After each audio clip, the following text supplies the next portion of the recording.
want to. Good evening, everyone, and welcome to our regular council meeting of Monday, May 25th.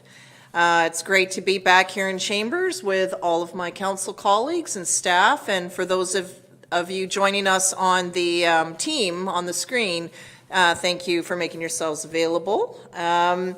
As we begin, I do wish to acknowledge that we are on the territory of the Sauk Nation and wish to express our gratitude. So, Council, first off here is approval of the agenda. A request that the approval of the agenda be, that the agenda for May 25th regular meeting of Council be adopted as circulated. I should just stick to the text. Moved by Councillor St. Pierre and seconded by Councillor Beddoes. Questions or comments from members of Council? Seeing none, all in favor? Opposed? Is carried unanimously. Item 6 is adoption of meeting minutes. So here we have the regular council meeting for May the 11th, special council May 19th, committee of the whole May 19th. So looking for council to adopt these as circulated. Moved by Councillor Beddoes, seconded by Councillor St. Pierre. Questions or corrections? Yes. Councillor Bateman. Well, I sent some minor corrections into corporate services. However, I'm concerned about the way my no vote was represented on May 11th, minutes May 11th, page 2. And that was with the Melrick Place variance. And what's presented is one of my rationales. However, the other rationales I feel are just as significant, in the sense that this development variance permit did not meet the OCP requirements as listed in the staff report. And that's namely, 1, does not preserve and enhance character of the existing neighborhood. 2, does not allow a variety of housing options. And 3, in my opinion, this is not an appropriate area for infill and densification, at least not until Grant Road is improved as part of any future bypass route. So I'm wondering whether a flavor of what I just said could be included.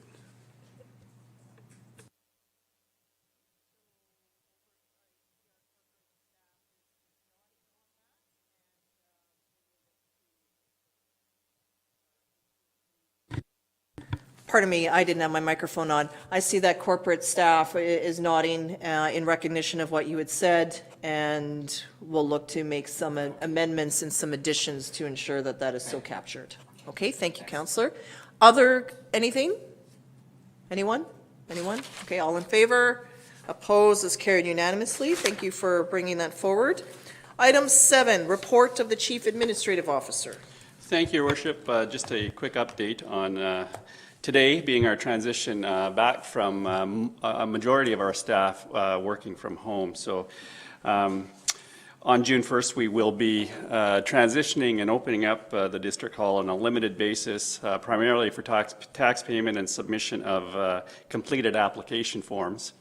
But in order for us to meet the requirements of our safety plan, which is now mandated by WorkSafe, a number of people will continue to work remotely or have some sort of hybrid, working sometime in the office and sometime from home in order to facilitate those that share offices or where we can't meet the physical distancing requirements. Also, many have maintained their full regular schedules through some pretty uncertain times. So staff in Parks and Environmental Services, wastewater, fire, a number of members that were in our Emergency Operations Center, reception duties at the front. A number of people really were able to keep their regular schedule, and really want to thank them for their professionalism and to for their dedication to the people of Sauk. So thank you all for that. Over the next few months, many of the services will continue to be mostly coordinated via email or telephone, so we're really encouraging people to either phone reception or contact the individual staff member that you need to have a discussion with, and we will set up service provision in that way, at least in the short term. And just finally look back to getting back to regular quarterly reporting on the council strategic plan, and we'll endeavor to do that at the next council meeting. happy to answer any questions that members of council may have. Thank you, Mr. McInnes. Just want to thank you and the leadership team and staff for all of your dedication and all your work to date. It's not over yet, but at least we've made it through the first phase so far. It's kicking off phase 2 of the recovery plan, so just want to thank you for all of that. Thank you. Questions or comments from members of council? See none? Okay. Thank you. Next up is item 8, public question and comment period. I believe we have some correspondence, and I'll hand this over to our corporate officer, please. Thank you, Your Worship. Council is in receipt of 3 pieces of correspondence that fall under the public input. Just a reminder that we do have separate public input under the development permit, variance permit for Goodwood Road later in the agenda.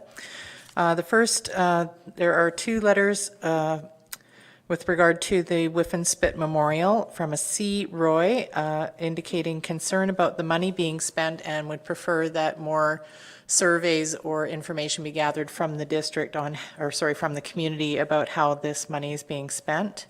The second is from G. Pope, opposed to the installation and would prefer to see that the money be spent on benches down at Whiffen Spit. And the third piece of correspondence under public input is from S. Jones. It's in reference to the notice of motion for funding for the Chamber of Commerce, outlining the successes of the Chamber and supporting the funding request. That's everything for public input. Thank you, Ms. Machado. Item 9 is the consent agenda. So here we can adopt both 9.1 and 9.2 by general consent unless there are any items to extract for individual discussion. So otherwise, we'll look that items 9.1, 9.2 be adopted by general consent. Moved by Councillor Bateman, seconded by Councillor St. Pierre. Any discussion on these items or desire to extract for debate? Okay, seeing none, all those in favor then? Opposed, as carried unanimously. Thank you. Item 10, reports. Item 10.1 is the Whiffen Spit Memorial Wall. So we have a staff report, and then I'll turn it over to staff for their presentation and walk us through the report. Great. Thank you, Your Worship, and hello to all council. This report is about the memorial at Whiffen Spit, which was conceived a number of years ago as a way to accommodate benches, or plaques rather, on Whiffen Spit because we were running out of space for benches. So back in August of 2018, we issued a RFP for a memorial sculpture on Whiffen Spit. Council came back to us in September of 2019 and said it really wasn't jiving with what they were expecting to see. So we went back to the drawing board again, and that drawing board that I'm going to present to you today with 3 different options. So essentially, we do need the memorial area to accommodate the plaques as an alternative to tribute benches. Whiffen Spit has a number of benches on it already, and they're currently full with plaques. Council at the direction, or the SPA committee at the direction of council, came up with a general concept of the memorial sculpture, and it needed to fit with the natural environment of the Whiffen Spit, was resistant to harsh weather elements, and could accommodate at least about 250 memorial plaques. So here our original concept was presented by Councillor Parkinson and SPA, and it was really a standalone rock that had a viewing platform to look through so that you could see the ocean from different sides and affix the plaques to that structure. One large stone would be something that we'd have to actually import from Quebec, and it was determined not to be a viable option. So from the concept, we am putting at either the entrance to Whiffen Spit at the original location or a little further out where the spit opens up. We came up with 2 options for the proposed location. The first one was rather large with a number of rocks, which was rejected originally by council. So the second one was a much smaller version, but still keeping the concept that was originally put forward by the SPA committee. These 2 concepts even though they're rugged and sort of natural looking on Whiffen Spit, they don't really fit staff fields. And we, with respect to original ideas, are proposing a third location, or sorry, a second location with different concept. And that is on Crimper Park, which is just at the entrance to Whiffen Spit. And in the blue triangle or blue rectangle, you can see where we propose the plaque structure. So close to the ocean, opposite the Quimper medallions and the Quimper bust. So this space is all quite formal, and it wouldn't necessarily interfere with Whiffen Spit, and it's quite fitting to put a memorial space on this part of the park. And that's the look at the medallions. And the idea is to mimic the medallions. And I know this is a horrible rendering, I apologize. This is what you can do with PowerPoint. But essentially have some low rectangular structures that have the looking hole, but you actually affix those plaques to these slabs of granite. They wouldn't be very high, they'd be about 40 inches high, and you could still stand and look over and admire Whiffen Spit. So that is the recommendation that we put forward to Council, is that you approve Stewart Continental as the successful proponent to install the standalone memorial structure at Quimper Park for the amount of $33,600. A formal motion. Okay, so I believe that that concludes the staff report. So thank you very much, Ms. Hooper, for that. And there was just one part where you cut out a bit, and that's where it was around when you were talking about the manual Quimper with the medallions, and then the intent then is to work with Stewart Monument to come up with something that sort of ties in that area. Is that correct? That matches what's there, or? That's correct. So it wouldn't be actually stonework. So the Quimper medallions, they're individual stone and mortar. We would rather be using larger slabs of granite, but it would be covered with the plaques over time. But essentially, it would be the same shape and same type scale, though small. Okay, and then maybe it was about 5 or 7 years ago, we had to do some work on that on those medallions. Do you recall what work was it that we did? Yeah, it was just a general maintenance on the wood. There's plexiglass that covers the medallions, and over time the seal had broken, and we did a restoration of the wood. A local artisan restored the wood, and then we replaced the plexiglass. So they've essentially been given a new lease on life. Okay, but in terms of like the brickwork and the mortar and the brickwork, that all still looked quite good to me when I was there. Yeah, it's still intact. Some would argue that it needs a good cleaning, but others argue that they like the natural weathered look. But the structure is quite intact. The point of the mortar is still quite good. Okay, thank you. I really like this location. Simply because if someone were to go and just want to contemplate or reflect on a loved one passed, you can kind of do that in a quiet area. The Spit is just so busy. There's people coming and going, so it's accessible from the parking lot. You could sit in quiet contemplation without lots of traffic coming back and forth. And over the weekend, just some folks were asking, well, why are we using the Spit? It's a tourist destination. I appreciate all that, but thousands of our residents have likely been scattered there. It's a very special place for our residents as well as visitors, and many have shared with me over the years how they have scattered there. And that was why it led to that location being the one chosen back when we talked about the memorial wall in the beginning. So I really appreciate the work that's gone into this. And I guess the other question, either for yourself or another staff, is in terms of Stewart Monumental Work Limited. I mean, in this way, we may have some contractual obligations with this party. Is that correct? just through the RFP, or the fact that they had come back, we directed that they come back with options, they, you know, like they've done some work on our behalf? Your worship, for sure they have. They've been very accommodating to our different ideas and different requests for redesign. And the Quimper design is really the best of both worlds.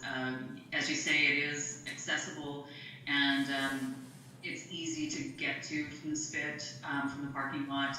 It's relatively close to the washrooms, and will give you a lovely place to sit. Okay, thank you very much, Ms. Hooper. I'll turn to members of council for comments. Councillor Beddoes, please. I like the simplicity of your ghostly design there. I know it doesn't show too much, but that actually would work for me. I disagree. I don't believe it should be up in Quimper Park. I think it should be down for people to pass by it on a daily basis. It is, as the mayor says, a spot that all of us has gone down many, many times. And there's a lot of names that I would know.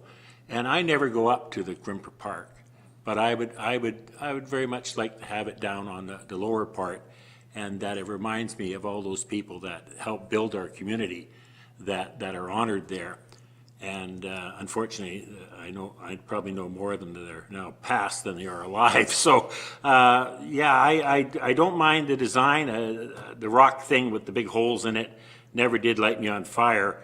But I disagree with the location. I don't think the Quimper Park's the right spot for it. I don't think the average citizen goes there. I think they go straight to the spit. And I'd like to see that memorial there. And I know for myself, I would often stop and pause there to look a few of the names. And that would mean a lot to me. So I agree with the concept. I disagree with the location. Fair enough, Councillor. Councillor St. Pierre. I was wondering if you were able to receive the picture I sent. I've got a photo that I'd like to see on screen if possible. So I actually like the new location, but I agree with Councillor Beddoes in terms of, I've never been to Quimper, and I've been down Whiff and Spit lots of times, so I do see where that's coming from. But having said that, the ghostlies kind of, I didn't know what they were all about, so I had the thought that benches would actually make a lot of sense. So I contacted someone that actually is involved with stonework and found out that for a little under $2,000, you can actually get stone benches, 5 to 7 feet, 18 inches tall, basically a place where you could sit down and look at the ocean, something that would be weatherproof, something you could put plaques onto. Cheaper by the dozen. You could actually get 12 of them for $24,000, not with the installation. I know this throws a spanner in the works. And it wouldn't be artistic. It would simply be a place for plaques and a place for people to sit and contemplate. But it would be somewhat weatherproof, and I was wondering if that was something we might want to contemplate. I would love to see that picture if it's possible, but I guess it hasn't come through. You know Are what? you saying like a half dozen, because the conversation about benches was long. Al, can you pass You don't want to touch Oh, phones. jeez.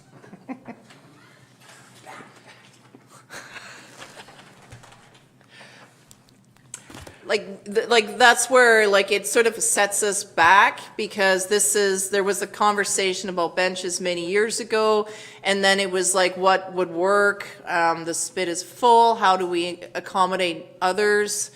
What is affordable? So like a series of discussions have led us to having like a memorial wall. So I don't want to go back. Pardon? And there was a committee, like the spa committee. There was before this, it was the mayor's committee of arts. One of the mayor, like Mayor Milne's former, I can't remember what it's called now, but it was his like an art committee that started on this back in 2014. And then, we adopted a new policy, but the funding wasn't in place. So then it was the case of Program of the Arts Committee then took time to work through it and, okay, well, we could access spa funds, let's make it into art so it's not just a wall. So there's been, this is the third council now in 6 years that has been working on this. So when I hear bench, it just sort of puts me back to the beginning in that way, so. I and I feel badly for that. Don't feel bad. It's a good idea. That's why we're here. And then also, like, I just want to, go with, okay, we received the report, we sent it back, and so, and here's where our next iteration of this, but But anyway. just to follow up briefly, I mean, I showed the pictures to a few people, and I think I agree with staff very much so, that the aesthetic wasn't quite there for the first two projects, for the first two alternatives. I do think that the wall makes a lot of sense. The bench, I think, might make more sense than trying to put a wall down with and spit. I don't know how it would weather, especially with, I mean, I don't know if a wood plaque is being considered for this, I think not. No. But nonetheless, I think there were some concerns over weathering that were included in the report, and a block of rock wouldn't actually weather too poorly, I would think. I think you would have very few maintenance issues. And so I think in terms of, if we decide to go down whiff and spit, I think we may have to re-examine this again, regardless of all the wonderful work that's happened before, unfortunately. Okay. Other councillors? Councillor McMath? I would like to scrap the entire thing. Sorry. So for me, the Whiff and Spit is not, like, the sole purpose of the Whiff and Spit is not a memorial park. So I don't go down to Whiff and Spit to always remember those people. I do go down to remember people, but that's not the primary point. That's not the primary purpose of Whiff and Spit. I do think that having a 10-year contract, like, which is kind of what brought us into this in the first place, like, people don't recall the agreement. Maybe it was made in a time of grieving. It's 10 years old. It was made by a friend. I think the benches that are there with the memorial plaques should be grandfathered in, and they should just remain as they are. There's a separate piece here, like, aside from the art perspective, which is to each their own, but there's a limited amount of space. Like, the benches, one of the problems was the benches has a limited amount of space. People were not open to the concept of sharing a plaque on their bench. Some people find it offensive. Some people are okay with it.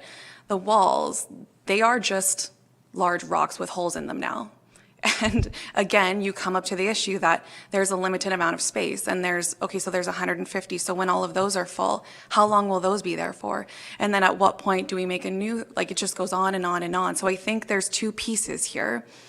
And so I want to go back to my original one, which was the brick memorial idea, where you can purchase a brick. It pays for itself, it pays for the engravement, it pays for the installation, and there's an unlimited amount, and you can combine that as, like, a fundraiser activity too. The second piece, like with the benches that are there now, that you reach back out to those people, that they get grandfathered in, and then that's sort of where it ends. The other piece I would like, just a refresher for me, because the spit is slowly disintegrating, for lack of a better word, what's, like, the timeline on the reinforcement of the whiff and spit? So I'll speak to that, because that was a question that I asked staff, is would we be, and the locations were selected so that they would keep the disintegration or the opening or whatever you call it of the spit in mind, but the idea is down the road it could be moved if we were to open the spit entirely, or if nature pounded it open, I don't know. Like, that would be the intent. Okay. Is that something, but this is the previous one now. It was obviously engineered and could be relocated, but that's something we always have to keep in mind going forward. I have a couple other follow-up questions. Were the Selk involved at all in any of this installation? And then my second question is, what are we obligated now to with the company that's gone and taken this bid? Through your worship, to staff. Yeah, sorry, I was on mute. Through your worship, so the first question is, what obligations are we to the Stewart Monumental? None. They did do an RFP and a bunch of goodwill redesigns, so I don't think we're on the hook for any financial obligations to them. So there would be no consequence to canceling, in my opinion. The second question, what was? Yeah, was Selk involved in any of the design or redesign? Who? I'm sorry. Was the South Nation involved in the design or redesign? No, that wasn't one of the directions of council, so unfortunately, no, they have not been engaged in this process. And have you done any looking into the brick memorial? No, so are you is the intention to put the bricks on within Spit itself on the pathway? No, I have no particular location Okay. preference. No, It's we just to have get that away from path- this limited space. Yeah, so we could do something like that in some of the other parks. I would not recommend it on within Spit itself, just because of the nature parks. Yeah. And it would be very difficult to maintain a flat surface that wouldn't become a tripping hazard. I'll also take this opportunity, Your Worship, to speak to the policy. If we don't have a memorial wall, we will need to revisit the memorial policy, because it provides an outlet for plaques, and it provides plaques that are expired, but also it gives the opportunity for members of the public to put new plaques on memorials. But we do need to think about the impact on that policy. That's why I bring up the memorial bricks. So you transition, so you grandfather in the benches as they are now, and then the memorial brick pathway is how you transition out of that. That's my thought process. Thank you. Okay, thank you. So it's an idea. Other members of council? Councillor Bateman, then Lajeunesse. Okay, I think I'm very fluid on this subject because when Councillor Beddoes mentioned moving it to the opening of the walkway on the Spit, that sounded good. I'm a great believer in process, and I think we've reached a stage here where a lot of the fundamental questions have been asked. The SPA committee came up with its suggestions. I initially, I stumbled into a social media, another lesson learned, without reading the report and seeing option 3. So I'm very much in favor of option 3. At this point,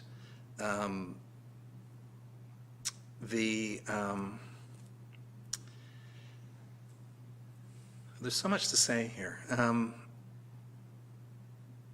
The brick memorial idea, we were at AVIC convention last year in Powell River, and they have this wonderful memorial overlook that looks out to the sea, and there must be 1,000 names. Each one has a brick, and it's very simple and effective. Now, I shared that with the late Councillor Parkinson, and she was not keen on it. And so I've been leaning towards even the rocks as they currently were presented in options 1 and 2. I don't believe I was aware earlier of how SPA had identified just a single rock, so I was leaning a little towards that, just in memory of Councillor Parkinson. And so I think, I don't have any questions for you, Ms. Hooper, but I guess, the questions raised on social media were, in fact, one of our correspondents today noted that, there were a number of points. I think the best one I saw was that we're seeking something simple, dignified, and respectful. So I'm thinking that memorial wall, as in option 3, would be our best bet. But being fluid, I'm sure things will evolve. Councillor Lajeunesse? Yeah, I get the first thing that I'm not happy about is awarding these contracts to outside companies. I'd rather see the work or see our tax dollars stay in Souk. And I know that nobody bid on the contract, and so my question is, why not? Why don't local contractors and artists bid on these things? Of the 3 options presented, I like the Quimper option best. I wasn't sure where you were going with your stellar rendering there, but now that you've described it a little bit better, I like that idea. I don't like the the fake-looking rocks, and I know that those renderings from options 1 and 2 were not that great either. The brick idea is great if you have a structure that's planned and all of the memorial bricks are purchased in advance, but I think we want something that people can add to over time as their loved ones pass. Councillor Beddoes for a second time? Yeah, I don't want to lose sight that originally the intent was to put a piece of art down there, not a bench or, it was supposed to be, I mean, I'm not an artsy sort of person, but I do understand that the community, with the SPA committee and Ms. Parkinson, who I have a great deal of respect for, researched it, and it was supposed to be art. And now art's different for every person. And then to also solve another problem of putting the memorial plaques on this piece of art. So I'd like us not to get too far from that. That's the original intent of why we're here today. And I know staff have done a very good job of researching things. And I would like to, even though I do like that option, the Quimper option for what they have there, I'm not so sure that's a piece of art. That's just two plaques, you know, like a gravestone type thing, which doesn't light me on fire. So I think we should be looking at what was the intent. The intent was some art. Yeah, I don't necessarily have to approve of rocks with holes in them, but the last time it was before us, basically we sort of decided that just a simpler rock formation was the better option than what they had, and staff was to go ahead and look into that. I do appreciate this coming back with another option, but I'm not in favor of it. I'd like to go back to a piece of art, and it'd be on the spit like it was originally planned. And I think that Councillor Parkinson would be pleased with that, and I think a lot of members of the community would be pleased with that. So I'd like to see us look at that. That's what we're here for. So, or you scrub the whole thing. But I'm not in favor of these other things now. Okay, so just so I'm hearing you correctly, art on the spit, not in Manuel Quimper Park? Correct. Okay. Councillor St. Pierre? Having heard, I think everyone, I like the idea of art on the spit. I also like the idea of the memorial in Quimper. And I think that we do have, as Councillor McMath pointed out, a few different priorities. I think one of them could be, in respect for Councillor Parkinson, potentially having a piece of art commissioned and put on whip and spit. I think that makes a lot of sense. I think it also makes a lot of sense to use either something like an open-ended brick idea or the type of design that Ms. Hooper suggested in Quimper Park in order to meet our obligations for the plaques, because those people have been waiting a long time. And I think that a small meditative park where people can actually sit and contemplate the ocean and contemplate their loved ones is not the worst thing in the world. I think Whip and Spit could be a place for artwork. And we might be able to manage both, not with the same money, but I think that's maybe a problem for the future. I would support the third option at this point in time, with the idea that we could always put art on Whip and Spit. Okay. For Councillor McMath? Okay, I feel like we're getting there. So I want to grandfather the benches, and like I said before, do the brick memorial park so we're not limited to people as like this town continues to grow. That also will basically be financially neutral for us. And then I love the idea of a commemorative art piece in honor of Councillor Parkinson. I think they're two separate pieces here, and I think that's where we're getting a little bit bogged down, because we do want to honor her, but this doesn't mean that it's solely attached to this piece. And I think people are concerned that by us not going ahead with this project, that would be dishonoring this person, and I don't think that's what this is. And so I would just like us to pull these two pieces apart I don't think they're meant to be together. Point of order. And so, Yep, point of That order. was not my intention to make an art for Brenda Parkinson. Brenda Parkinson's was one of the movers of art down at the Spit. I have no intentions of making this a Brenda Parkinson memorial. That was not my intent. okay. Okay, thank you. When we went to one of our functions, there were these large, beautiful metal flowers in like the downtown core. They were beautiful.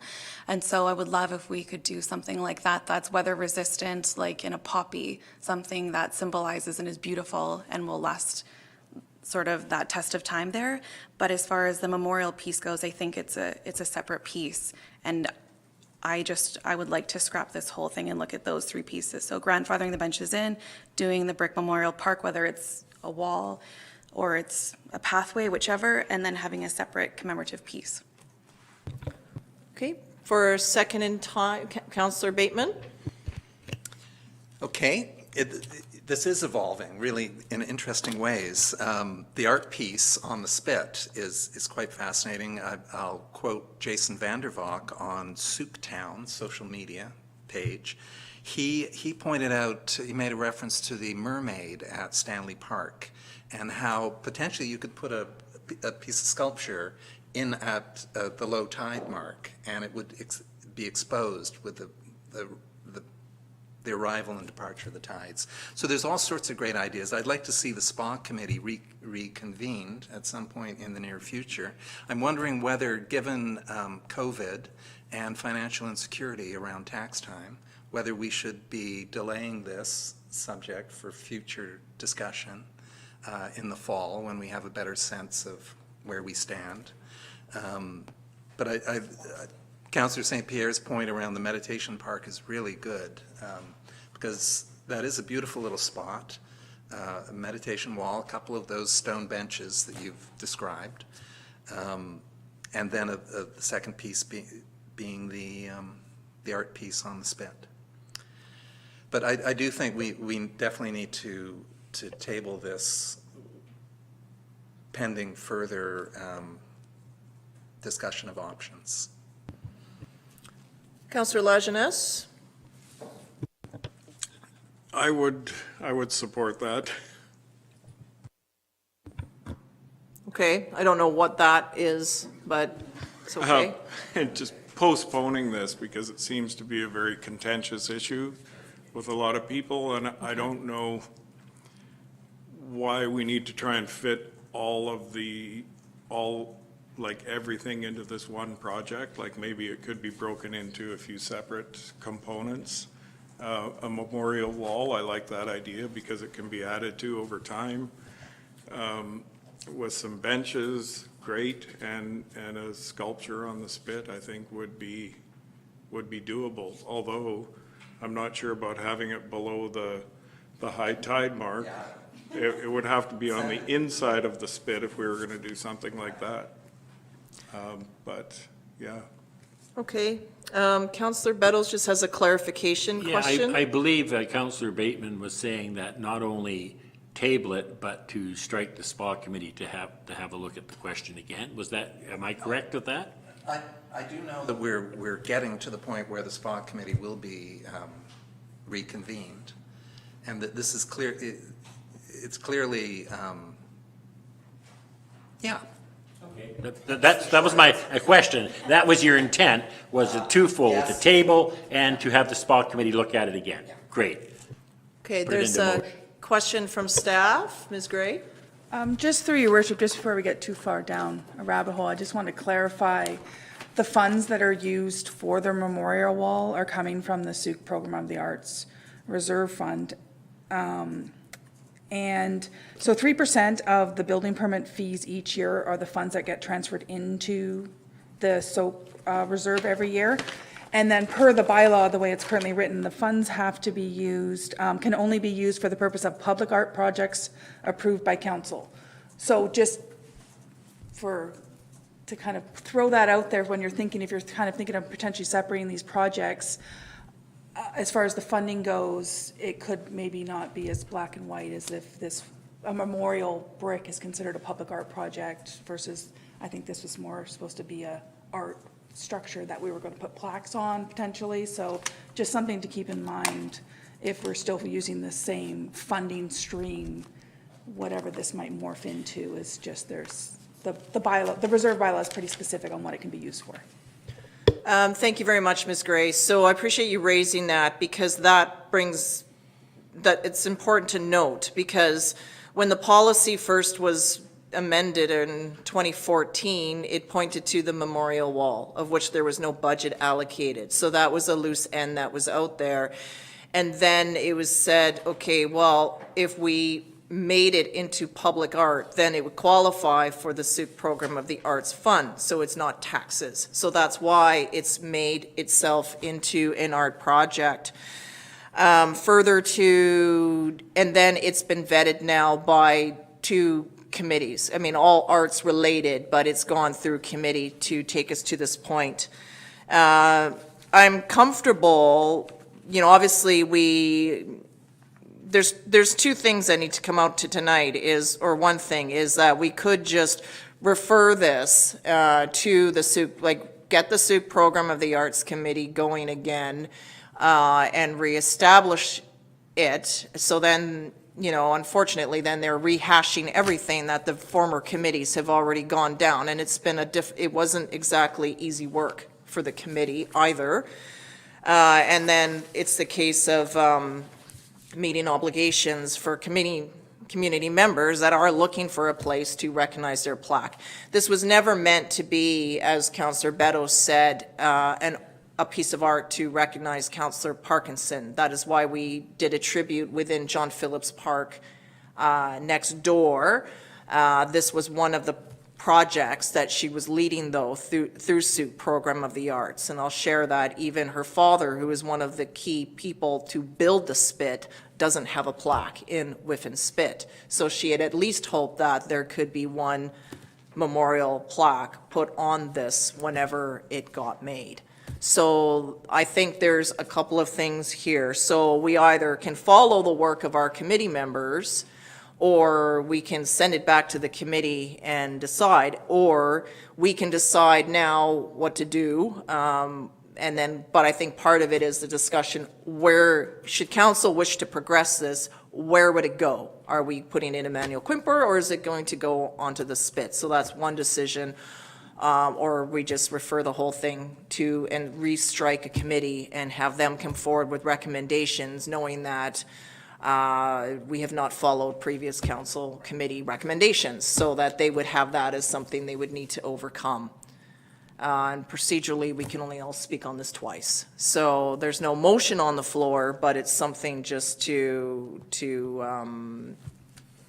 it's something to bear in mind here, is that that's why when things do take time, it's been over 6 years now that this is worked on, 2 committees, 3 different councils. Everyone's starting now with great ideas, and that's great. But I also just, for myself, I'm not attached. I like the Emmanuel Quimper location, and I'm not attached to the design, knowing that something could be created there. I'm not seeing all of council, and then we leave the Spit whole. We know that Parks and Trails will come up with recommendations on the Spit and what would fit. We know it's this area significant to the Sauk Nation, so ideally, if we do art, it does take all of that into effect.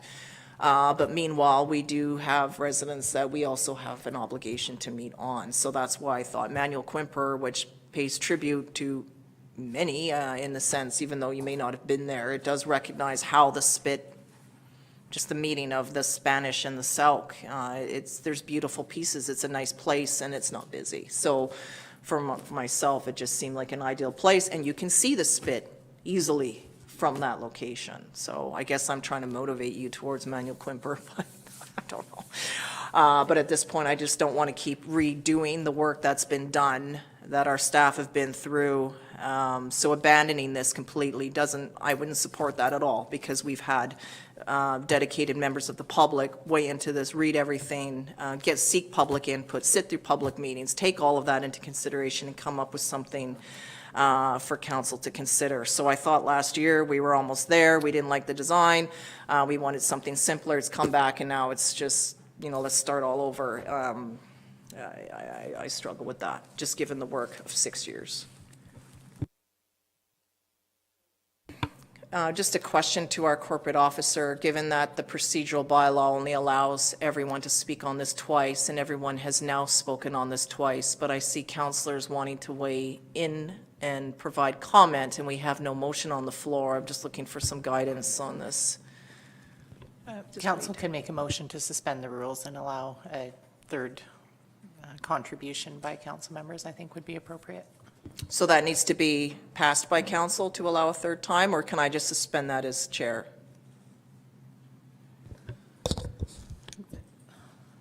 Needs to be a motion of council. Okay, so motion looking then for council to suspend the rules so there can be more discussion. Moved by Councillor Beddoes, seconded by Councillor St. Pierre. All those in favor of suspension? Opposed? That's unanimous. Okay, for third time, Councillor St. Pierre, then Beddoes, I believe. Go ahead. I was actually going to try and make a motion. So, assuming at this point in time, by the way, that Ms. Gray's concerns over the funding would not actually prevent the memorial that Ms. Hooper is suggesting in Quimper Park. So, assuming that that's the case. And this would still be good further discussion. I would like to move that council approve Stewart Monumental Work as the successful proponent of the request for proposal for the supply and installation of a standalone memorial structure at Quimper Park in the amount of $3,300,600 plus taxes. Okay, so that's essentially here, except for the park. Except So for is there a location. seconder for that motion? I'm not clear what motion is. Okay, so if you look at the recommendation, Councillor St. Pierre has essentially moved that, except he has put in Manuel Quimper Park instead of Whiffenspit Park. So just a clarification, it is that design of those two flat little pieces of marble or whatever they are? I think it's essentially the option that staff have recommended in the memorial, or Manuel Quimper Park. Option 3. I'll speak to that motion when you're ready. Okay, you're seconding it? No. Okay, so I will second that motion then, and for discussion, do you wish to motivate on, you can now speak to that since you've made that All right. motion. And now we're back to the first, like, you can have 2 times on this motion, okay? Okay. So assuming that the money is actually available within the right funding stream, and that was one of my questions, I believe that this does actually allow us to move forward on something that's been outstanding for a very long time. It's not an offensive location in any way, shape, or form. It's actually quite lovely, from what I can tell from pictures and such. I like the location over the ocean. I think there's been some good thought put into this. The price point, if anybody cares, actually seems to be under what everything else was looking like, which is also kind of attractive. I do think that we have the option of doing other things with Whiff and Spit, and I think that there's good room for art in our community, but this doesn't necessarily have to be as artsy as all that. I think that we can actually meet our obligations at this point in time and move forward, and I'd like to see it done. Thank you, Councillor. Councillor Beddoes would like to speak to it. Yeah, I go back again to what Ms. Gray was saying on the funding for this, whether we get it reimbursed by selling plaques to it.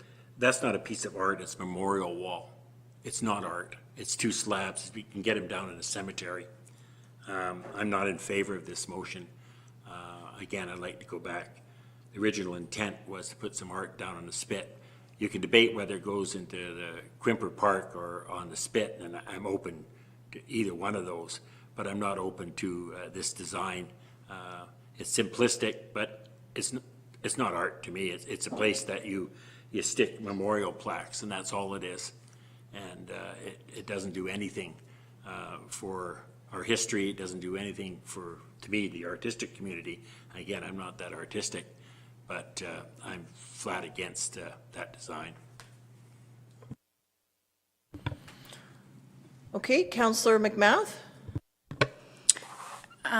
Define art. So when you say, sorry, through your worship to staff, when you say there are restrictions on what this money can be spent on, I feel like it's completely open to interpretation. So I don't feel like there's any restrictions financially for us to have an art installation and an artistic memorial piece. I don't think we're restricted that tightly. There's no way I'm going to vote in favor of spending $35,000 on 2 slabs of rock. And like I said before, I think that the soak should go meet with the spa perhaps and have an art installation piece for the Whiff and Spit, and that the memorial piece is a separate issue by itself. So I won't be supporting the motion. Okay. Other counselors on the motion? Counselor Lajeunesse? Yeah, I think, so the third option with the two projector screens with the holes in them, they don't necessarily need to be two square slabs of rock. They could be something sculpted more like the option B. And so in that case, it could be called art. Yeah, like what is, we have But- public art on our wall for everyone to see. I think what Ms. Hooper has done there is put a couple of placeholders in. That wasn't the intent, I don't think, was to have two rectangular structures, was it?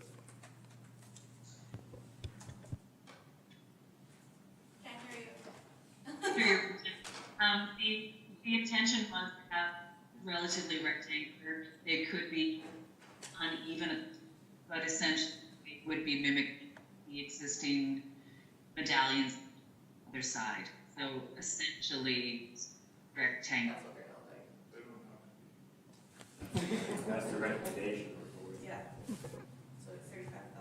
But just for clarity though, I mean, because it was to have something tie into what was all, like what already is there, like the features of that park, which are kind of just, there's a picture here, they're just sort of,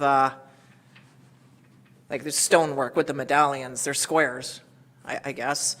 But they don't necessarily have to be.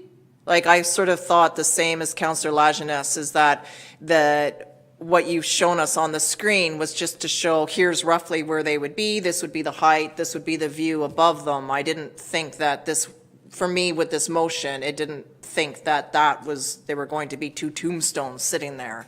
I just viewed it as placeholders and that we would see some sort of sculpture there. I wasn't envisioning just two rocks there. I thought that when I see sculpture, it implies sculpture is art to me, like a sculpture, not just slabs of rocks. So that's how I took that, and I had thought that was just a placeholder. Here's the height, this would be, so we could imagine the view beyond, because it shows the scale. I wasn't just picturing this amount of money for just two rocks. I was envisioning a report would come back with some sculpture type ideas for us to consider. Through your worship, no, that wasn't the intention. It was to be two granite slabs about 42 inches high, with a steel finish. Okay. So then in this case, they would just be slabs of rock. Okay. All right. Okay. Good to have the clarity. All right. Other comments? Councillor Bateman. Well, I hesitate to speak because I'll probably contradict myself again, but I did say earlier about process, and I regret bringing up the SPA committee again, because the mayor is right.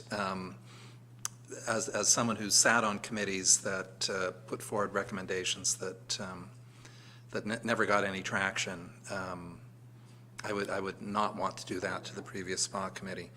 It strikes me that there are two things here. This memorial wall is functional, simple, dignified, and respectful.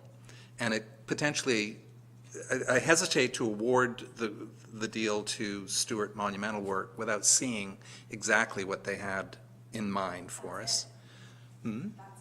Yeah. That's literally what you saw, that's it. Those two placeholders. Yeah, that's exactly what it is.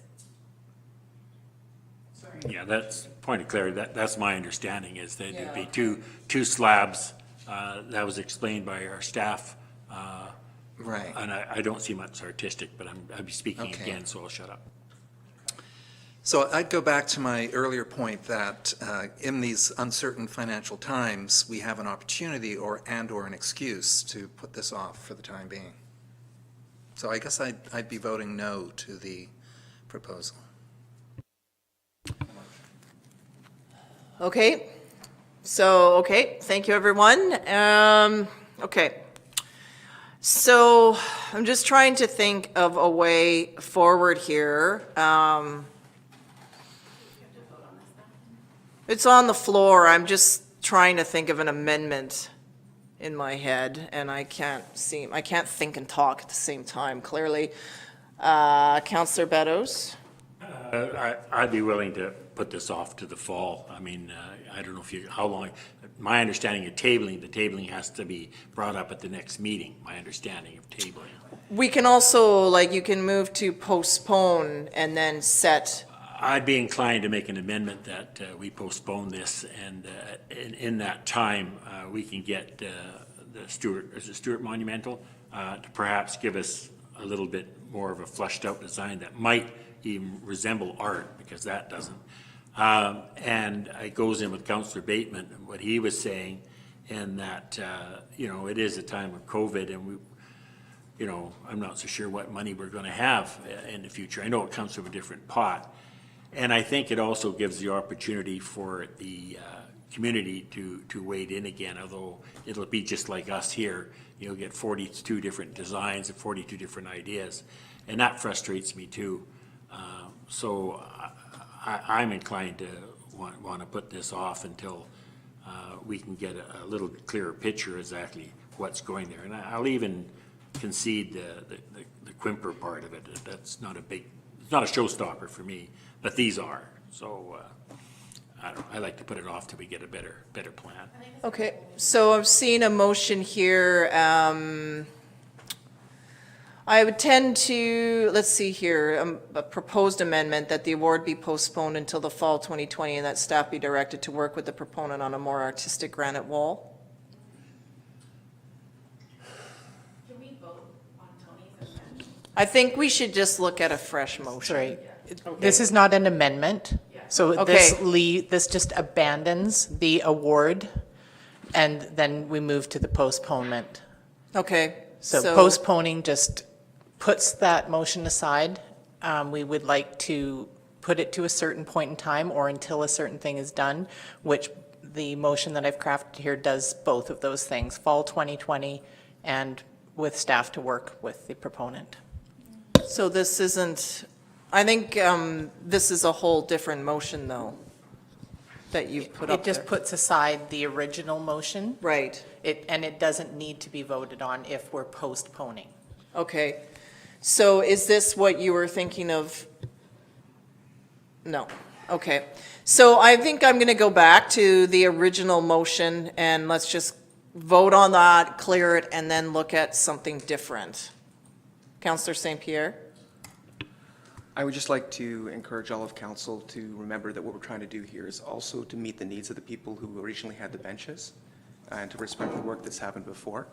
I think that if we can actually disentangle this in the way that Councillor McMath has suggested and I've been suggesting, from the art and the memorial and all the rest, we could potentially solve this incrementally over time. But I think the first step forward would really be just to take care of this.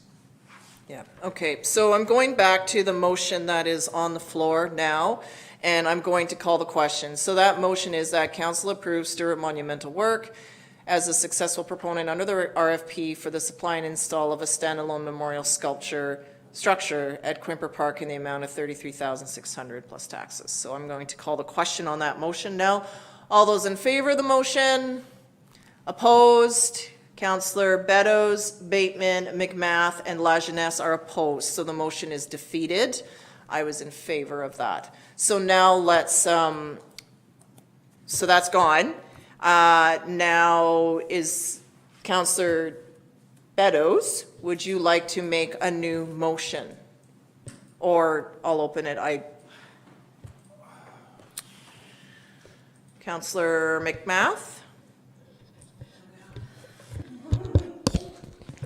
I think we should not just postpone it, but have direction as well, so we don't come right back to the same conversation. I think there should be more direction before we do that. So I'd like to grandfather the benches that are in there right now, and we could even go so far as to add an additional one that you spoke of earlier. I'm okay with that. Have staff look into the Brick Memorial Park so that those options are available when we revisit this, and then we can direct either staff in partnership with this company and the Selk or another company on an art installation at Whiff and Spit. Is there a seconder for that? Councillor St. Pierre is seconding the motion. So let's just get it up on the screen.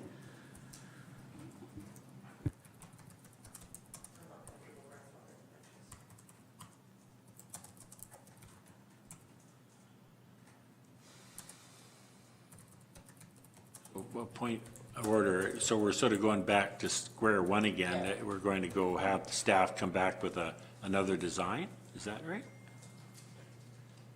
It's like two pieces for me. Like there's the art installation and then there's like an artistic memorial wall. Like there's two pieces here. Just a point of clarification, though, that the art installation is covered by the money from the art fund, whatever you want to call it. As Ms. Gray pointed out, I'm not so sure the memorial wall is covered by that. Yeah, We'd so- have to get money for that. So my point is like just the challenge, like define art. So we could have an artistic memorial wall and it still be covered by that pot. That's what I'm saying. Like I don't think the restrictions are that black and white. Yeah, well, I disagree on that point. I think there'd be You some, would. there's some people in this community that would take great offense to calling that art, so. I don't want the one that we looked at before, but I'm just saying there's a way to have the memorial piece covered by that pot. I also think the idea behind the brick memorial piece is that it's cost neutral. So you buy a brick for $250, that covers the brick, the engraving, and the installation. So then there's no money there either. Mr. McInnes? Just to Councillor McMath's question, the Municipal Art Program Policy 2009, Section 1.5 does have a definition of public art. Would you like me to read it? Public art means any permanent or temporary creative work in any discipline in the public or private domain that's accessible to the public and includes original or limited edition of visual works of decorative or functional purpose, which include, but are not limited to, sculptures in any material or combination of materials, murals, mosaic, fiberwork, glasswork, photography, painting, other art forms in any material or combination of materials, tableau, vignette, creative designs of an artistic / informational nature which interpret the heritage significance of a building or site, architectural embellishments such as street inlays or landscaping features with artistic intent, performing arts, dance, music, theater, and literary arts. Perfect, so it's covered.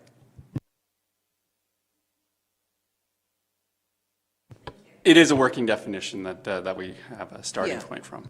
No, fair enough. So is this the motion that you have moved then, Councillor McMath? Like, is this? No. Okay, can you just, so that we have it up there properly? Yeah, I just think we need a little bit more direction rather than just postponing the project. So what are we asking for? Like if we're going back to staff or to SPA or to this company, what are we asking them for? I don't think it's fair we just table it till the fall. So that's a conversation that could be had right now, like Councillor St. Pierre said. Councillor St. Pierre? I don't know if this is a friendly amendment or not, but we did speak at length of using manual quimper as opposed to whiff and spit, and so I don't know if that's what we want here or not. Because that was, I feel, a movement forward in terms of this dialogue. It doesn't say. This puts it all back to, when I read this, it goes back to the spit. So it's back to a feature there. It doesn't say one or the other. It says whiff and spit. And the brick, I'm not particular to whiff and spit at all. Like the brick memorial, like that could go in anywhere. Like I'm not particular to whiff and spit. Okay, so, okay. I just want to make sure, I want to get the motion correct. It sounds like it isn't, so can you just like what needs to be, what language needs to be on there? Okay. So that we know what we're voting on. Okay, so just that, yeah, the feasibility of a brick memorial feature, like in any public park, it's not particular to whiff and spit, and that we discuss right now, I don't have like the wording exactly for this motion, that we have two separate things. So the research into a brick memorial pathway as one piece, and then an art installation working with either the spa, this company, and the SAUC for an installation piece at Whiff and Spit, and then that is presented in the fall.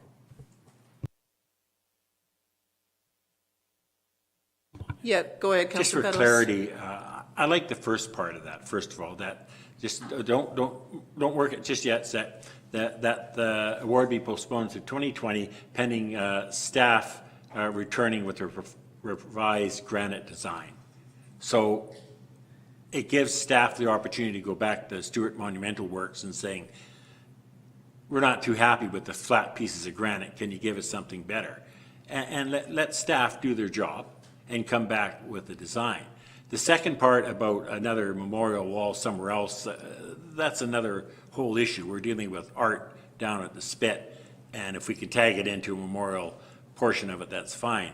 But I'm just happy with that first part of the motion, that the award be postponed until 2020, pending that staff return with a revised granite design. Simple as that. I'm happy with that, but anyways, that's just me. Okay, back to the mover, Councillor McMath, and then I've been very flexible here, so You go have, ahead. thank you. I'm not, like, I would take granite right out, and I would add, if it needs to be or not, I'm not sure, but the SAUC and the spa.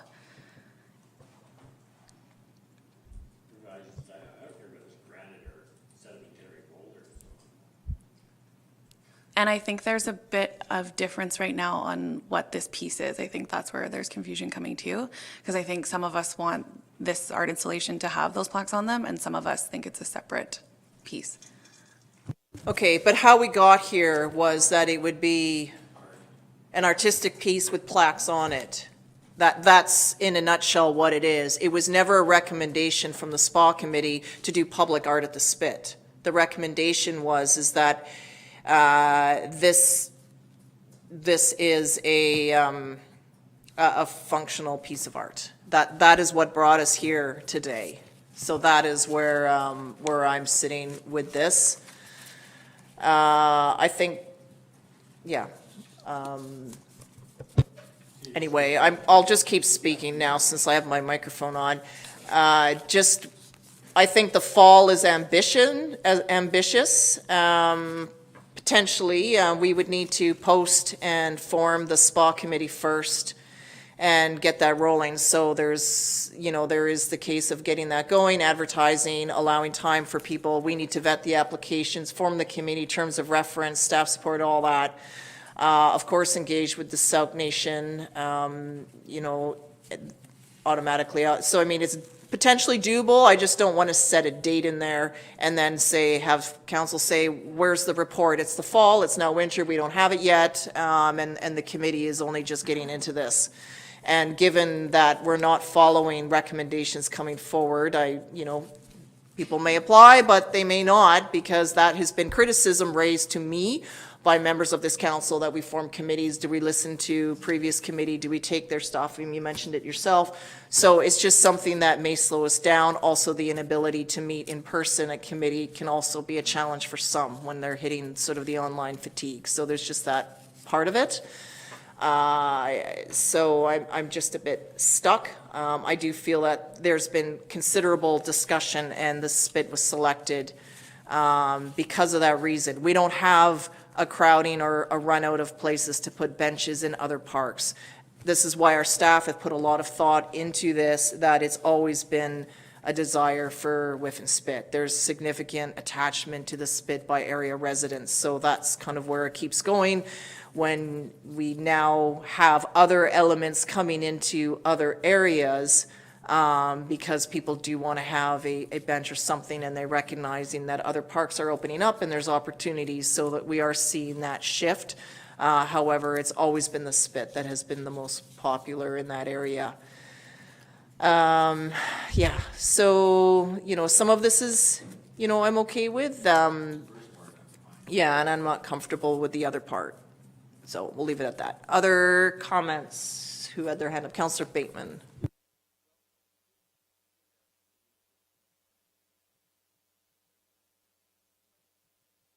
The original RFP, which came out early last year, deadline was May 10th. It did ask very specifically for a memorial sculpture, so not necessarily purely functional. And the deliverables did include a 3D color design as well, full original colors. So I'm wondering, maybe we could be reissuing the RFP, given Councillor Lajeunesse' point about how we'd like to support local artisans. And you know, as much as I raised the suit program of the Arts Committee in the first place, I regret that, and I think we need to make some, follow the spirit of what was originally suggested. So I don't see the motion anymore up on the screen. No, staff just have a comment back. Yeah. Thank you, Your Worship. To Councillor Bateman, subsequent to the RFP being let, there was an amendment to the policy, the memorial plaque policy on September 9th, where we did change the word sculpture to structure. Ms. Machado? Also speaking to Councillor Bateman's suggestion to repost the RFP, looking for a local contractor would not be a sufficient reason to repost the RFP. That would likely make the district liable.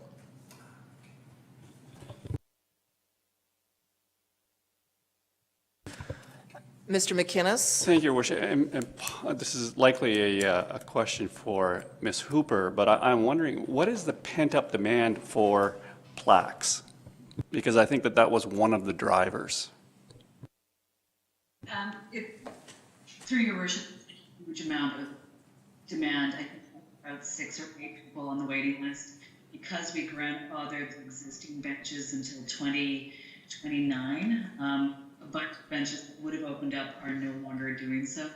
And we get phone calls probably 2 or 3 times a month asking if WIFN's is available, and they choose not to put themselves on waiting lists. So this whole intention was that we would have a place to put plaques and satisfy that need for the community. Okay, thank you for that, Ms. Hooper. Anything else on the motion here? Is that the motion that you want? No, you moved it and Councillor St. Pierre seconded it, and then we were just getting the clarity on the wording. So this is a live motion on the floor. Councillor St. Pierre seconded the motion. And that's where I kept asking, is this what the motion was? Because there was a seconder, if I'm not mistaken, Councillor St. Pierre, had seconded it while you were speaking. And then I just kept asking, is this the motion? Is this the motion? So in my mind, this is live, and we've been speaking to it, at least I have, and as chair, that is Through your my worship, ruling neither there. myself or the corporate services assistant have the motion seconded. Councillor St. Pierre seconded it, and I said that out loud. And I went to him as the seconder, so.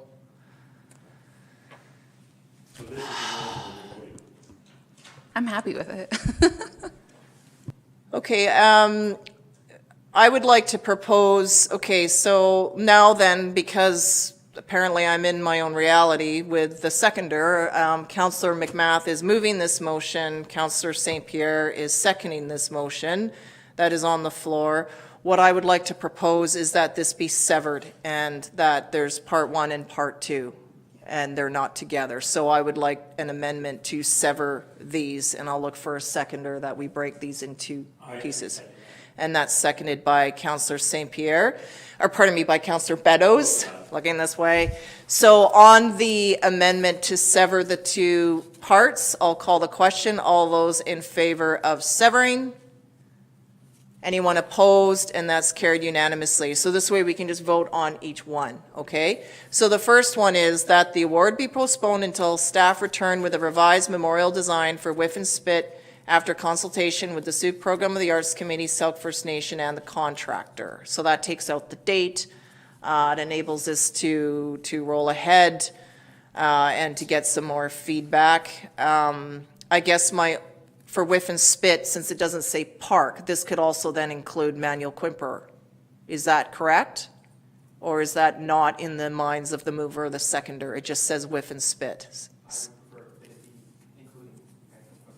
Yeah, so when I see, so can we propose another amendment then and put whiff and spit slash, not splash, but slash Manuel Quimper Park so that there's two, I have no objection to. so then it's either, it doesn't exclude one, Yes, okay? correct. So is someone comfortable with that amendment? Moved by Councillor St. Pierre and seconded by Councillor McMath to add in Quimper Park. I'll call the question. All those in favor? Opposed? That's carried unanimously. So now we have that amended, the first part. So I'm going to call the question on the first part. All those in favor? Opposed? None opposed. That's carried unanimously. And then the second one is, that was also moved and seconded by Councillor McMath and St. Pierre, is that staff be directed to investigate the feasibility of a brick memorial pathway feature. So any further comments? I'll call the question. All those in favor? Opposed? Councillor Beddoes, myself, and Councillor Bateman are opposed, so that's a tie vote and it's defeated. Okay, so I think we've gotten somewhere, though, and there's obviously some work to do. So question to staff now procedurally is that consultation with the SUC Program of the Arts, do you now need a motion then that council directs staff to reform the SUC Program of the Arts Committee and advertise for members? Or will you just take that as part of the direction of the motion? Do you actually require the motion? Through your worship, I would need to check with staff. I don't know what the existing status of our members are, if there has been any formal resignations. There has been, because ever since things were placed on hold, we put in a motion sort of to sustain the committee, but a member has resigned. There's basically, as I understand it, maybe 2 members remaining. And also, there has not been staff support to the committee. So I think just as we look, that's why I was just suggesting now that should we move forward, that there would be staff support for the committee and that we advertise for new members and also ask if the existing members want to continue on. There's only 2 people, as my understanding, remaining. They have not met since 2018. Would council want to see the terms of reference for the committee Yeah, back we before should- we advertise for We that? should do that because this council has not had an opportunity to even explore SUC Program of the Arts. I would like a councillor to obviously volunteer to be on the committee, so I think it would just be helpful that we do a complete refresh on this at an upcoming meeting. So perhaps then a motion then that council directs staff to bring forward a report on the relaunch of the SUC Program of the Arts Committee and to provide the terms of reference for council to review and consider. Is there a seconder? I will move that, and seconded by Councillor Bateman. Is that clear for everyone? Just. And then we're all familiar with the terms of reference, and we can continue on in that way. Okay, so we'll see that in upcoming meeting. I will call the question then. All those in favor of the motion? Opposed? That's carried unanimously. And then councillors, in the meantime, yeah, you can look online for materials, and if you're interested in being on that committee, please let me know. Okay? So that, okay, so thank you, everyone. This is, I really appreciate the work of staff and everyone here for very thoughtful deliberations. I'm comfortable. I feel that we are still making some headway. We are finding a way to progress this, and hopefully we can make some good decisions by the end of the year and actually have something in place. That would be nice. Okay, so moving along to item, thank you, Ms. Hooper, 10.2 is a development permit with variances and site-specific floodplain exemption for 1931 Goodridge Road. And over to Mr. Matthew. Thank you. Did they have some art in front of it first? I almost called him. Mr. Matthew. I know, I almost called him McConaughey.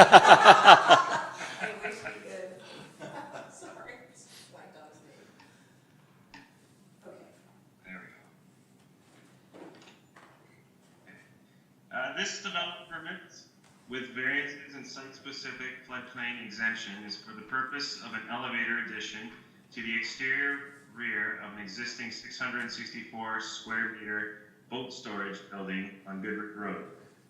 The elevator will be used to access office space on the upper mezzanine level of this building. The zoning on the subject property is M2 General Industrial, which is, also allows for general industrial uses in warehousing. Office space is also included as an accessory use in this zone. The subject property is approximately 0.11 hectares in size. The surrounding land uses, as you can see in the map here, include general industrial, rural residential RU4, and commercial recreation C4. Subject property is within the Gateway Residential Land Use designation of the official community plan.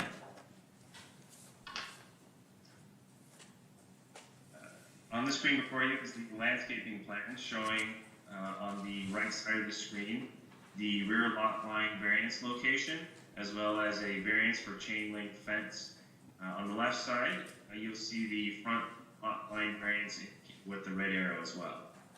The boat storage building was the subject of a previous development permit and development variance permit, both of which were issued in 2014. The elevator addition has resulted in reconfiguration of the site plan, including parking, septic, and landscaping. A new parking and landscaping plan has been prepared, and a floodplain exemption request for the elevator pit has been submitted as well. The proposed variances reduce the rear lot line setback from 10 meters to 6.22 meters, the front lot line setback from 7.5 to 2.8 meters, and to allow a chain link fence along the eastern lot line have been reviewed and supported by staff. No concern were received from referral agencies during circulation. This image here shows a photo that was taken looking northeast and depicts the southerly side of the existing structure on the property. As you can see in the photo, the gravel area at the south side of the building would be that access road, which would then continue further on. And in the image on the right side of the screen, you can see a structure in the back, which is indicated on the adjacent property where it's the proposed parking area. With that, staff supports the recommendation as presented. The report prepared by Stantec supports a floodplain exemption for the construction of the elevator pit. The variances can be accepted, and prior to building permit issuance, the landscape agreement is entered into and securities posted. Registration of a restricted covenant respecting the flood regulation bylaw. Cash in lieu for 2 street trees as required by bylaw 404, and that parking covenant and easement be registered, providing for access and 5 parking stalls on the adjacent easterly parcel. Just to note that council gave first and second reading to bylaw 773, which is floodplain regulation bylaw 2020, which would replace the current bylaw 561. This application is not impacted by the changes as the flood construction level and setbacks from the natural boundary of the sea remain unchanged between the 2 bylaws.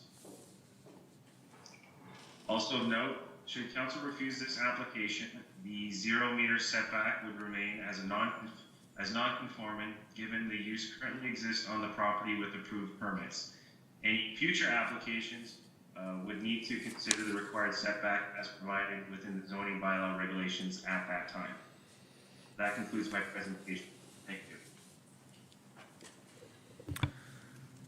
Okay, and I'm seeing our corporate officer signal to me, likely because there is public input on this. So we have one in the agenda package that you'll see from Mr. Mooney, and then another one in the supplemental here from Ms. Borden. Ms. Borden writes, "Thank you for your notice of application for the DP with variance at 1931 Goodrich. We have no opposition to this request." And the one for Mr. Mooney in the materials reads, regarding this. We have no objection and wish the owners all the best with this project. And I believe it's just the 2 items. We've not received anything further. So thank you, Mr. Palau, for the presentation and the report. It seems straightforward to myself. Any questions, comments, concerns from council?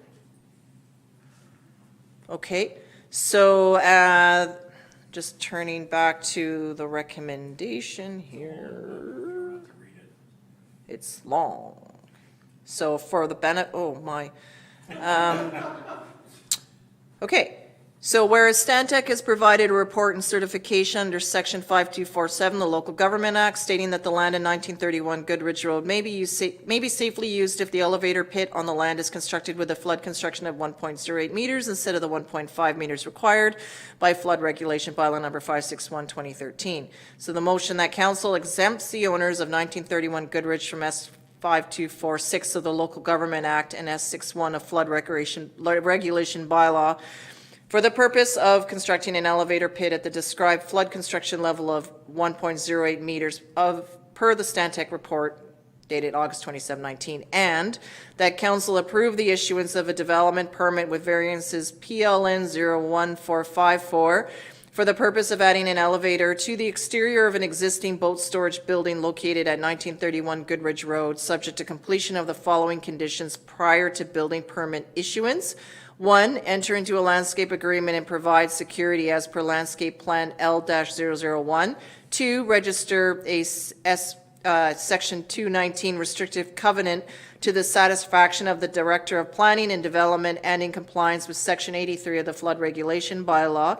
3, enter into an agreement to pay a non-refundable deposit in the amount of $1,000 as cash in lieu for 2 street trees required by bylaw 404. And 4, whereas 5 parking spaces are proposed to be located off-site at 5583 Medbury Close. The owner is responsible for entering into and registering a parking covenant and private easement for exclusive rights to use the parking spaces in the driveway adjacent to the development depicted on the Stantec plan drawing number A-001.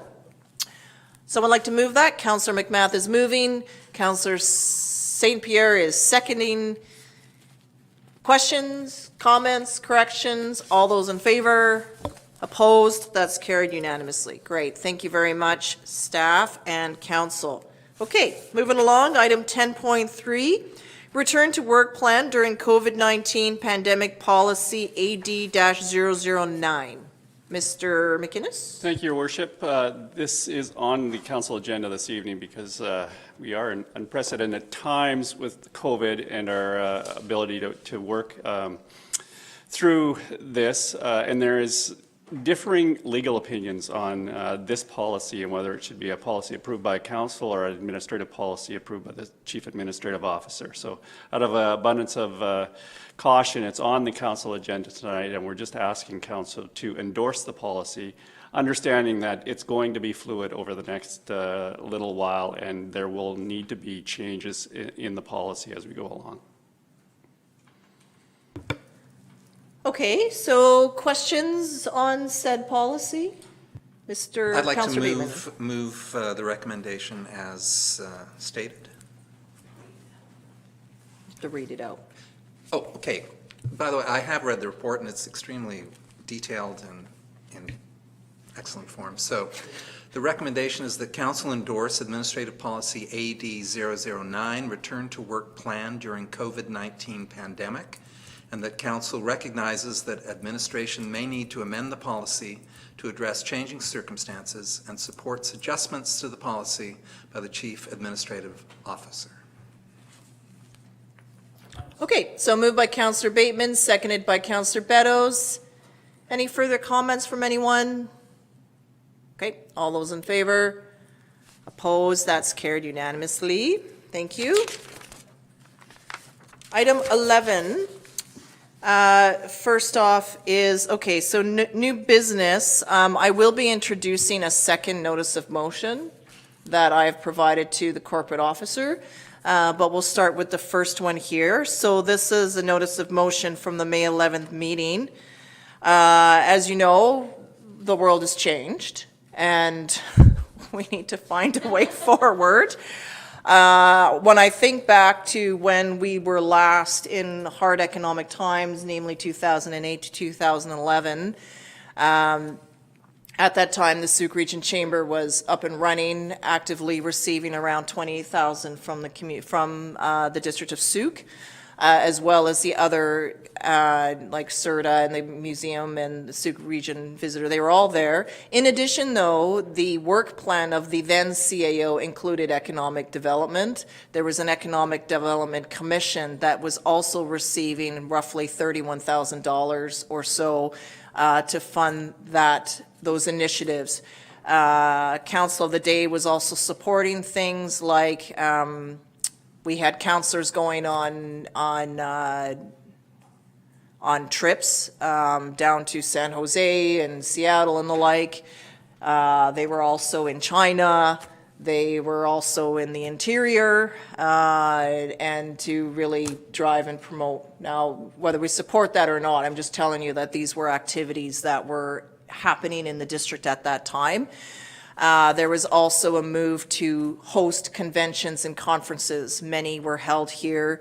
There was also the partnering agreement with the Sauk Prestige Hotel to bring in conferences and events, and we also had a triathlon that was broadcast on TSN International TV. So why I'm raising this is now, when you go forward now, I mean, there's been many good arguments why maybe those items no longer exist, but now we have a Chamber of Commerce that's been active in our community for over 65 years, really doing their best to try to weather the COVID reality. While we have an excellent CAO that is spearheading community economic development, we're just at the beginning of that process. We don't have the partnering agreement with the Prestige Hotel, the triathlon's gone, and the world has changed. So I just feel that given how the Chamber has been trying to thrive and survive this pandemic, they're doing their utmost. Our businesses are in a really tough time. Some maybe are doing well, given that they're essential services. Others are trying to find a way to open safely, and others, I wonder what that's going to look like. And we are not in a position where we can directly assist business. So what could we do in this way? I think the Chamber Board, they have quite a dynamic board in place now, covering off various walks of life and backgrounds throughout Sauk, and they are trying to do their utmost to weather this well and provide a good service to the community. That said, I recognize that they're still trying to rebuild their membership, attract new members, and many of their members are unable to. Right now, every cent matters in households, and when I keep saying I'm concerned about our residents' ability to pay, those are all small business owners. The district has been criticized, even myself, for not being proactive when it comes to our business community. I'd like to find a way to improve that relationship, and I think just really establishing and building a good rapport with the Chamber is important. So that's why I'm bringing this forward, and I realize I'm completely out of order myself because I should have had someone second this before I motivated it. So thank you, everyone, for not calling me out on that, but that is my motivation, and it is here that that council directs staff to prepare a service agreement with the Sauk Region Chamber of Commerce that includes operational funding for 2020 in the amount of $16,000 from council contingency, and that staff be further directed to include the Sauk Region Chamber of Commerce as part of the overall review of existing District of Sauk service agreements and line items. So looking for a seconder, seconded by Councillor Bateman. So discussion, you've kind of heard my piece, thank you, and I'll open the floor, Councillor Beddoes. You're not going to like this. First of all, I do want to recognize that the Chamber has, in the last several months, has stepped up. I'm very pleased with some of their initiatives. It seems like they're heading in the right direction. One thing that does bother me is, and bothers me a great deal, is we have this one email. And it's confusing at best because, our membership billing in March was for $5,000, which we received 20%, which would be $1,000. Or does it mean they got $5,000 because their entire budget for the year for membership is $22,000, which again would be 20%. we had them come before us in January, or before that, actually, and then we sent them away and said, give us some details. So I'm all in favor of supporting the chamber, and I'm in favor of us supporting financially, but not with what we have here. I would like them to come with us with a business plan for the next 7 or 8 months. I mean, they say they're supposed to be business people, and to put this forward like this, and say, here, just give us $16,000 with no idea how they're going to spend it. We don't have a budget from them.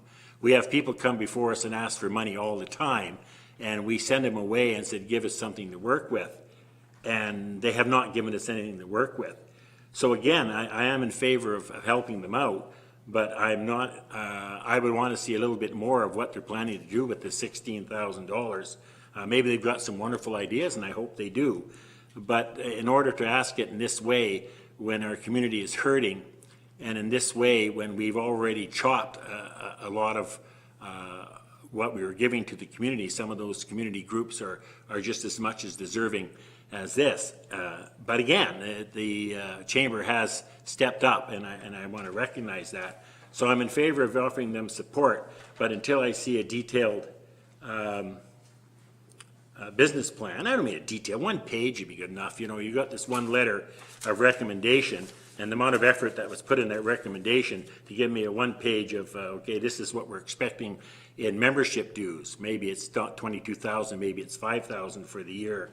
These are what we're working on, and we need this much money to maintain the rent, maintain whatever. That's what I'd be looking for. And I think that's what we have to demand to see as a council. Just because they give a heart, and it is a heart-tugging request for $16,000, I don't see any other group we'd give $16,000 to unless we ask what they're going to do with it.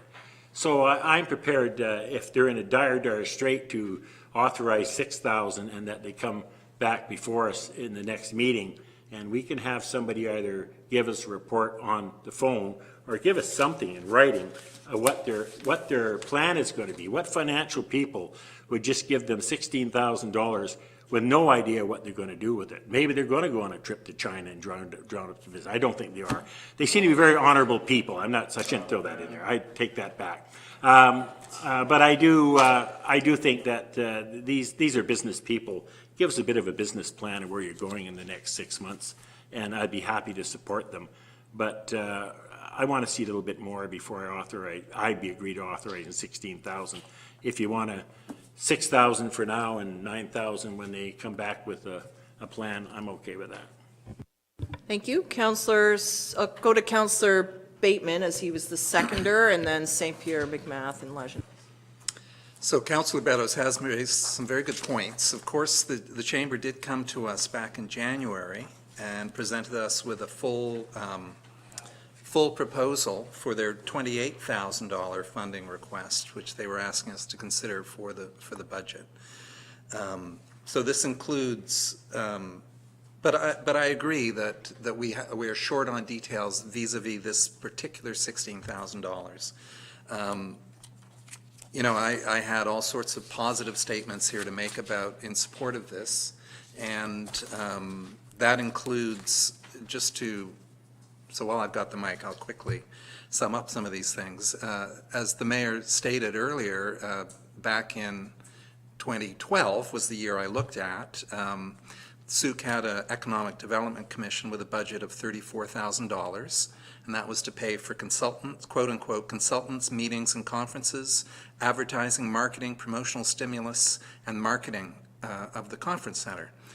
That same year, the chamber received $28,000 in a service agreement, and CERTA, which specializes in what might be described as community economic development through tourism, was getting $20,000 a year through. So that was a total of $82,000 we were spending on economic development in 2012. This year, we're spending $24,000 on CERTA, and the $16,000 we've paid for a year's membership in the South Island Prosperity Project.